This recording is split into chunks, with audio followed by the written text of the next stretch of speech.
ये बार बार भागते, ये बार बार भागते, ये बार बार भागते हम इस वर्ष के लिए शिलानाथ सिलवती पूजलिए।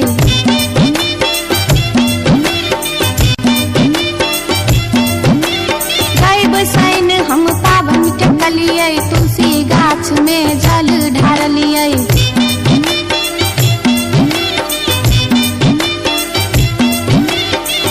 तैयो ने बैमन मापियबा दर्शन देलकै, तैयो ने बैमन मापियबा दर्शन देलकै हो।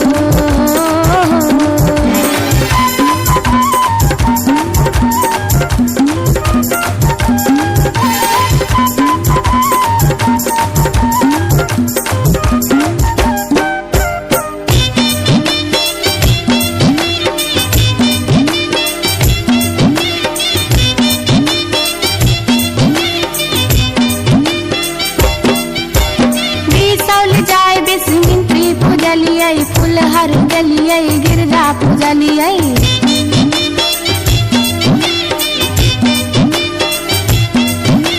मारिच फटका आरख हम गलिए, पुरन पात पर झिझरी खेललिए।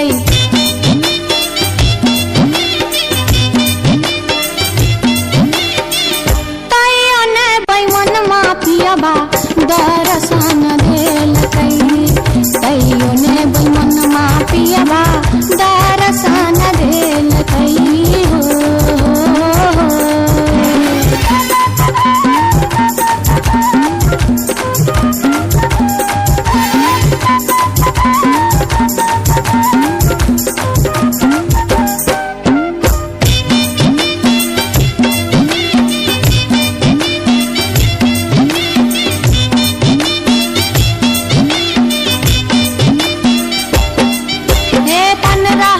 परिक्रमा घुमलिए, गलिए जनकपुर जानकी पूजलिए।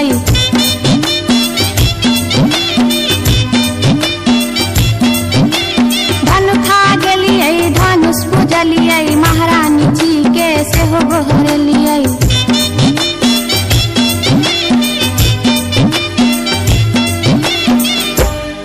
तैयो ने बैमन मापियबा दर्शन देलकै।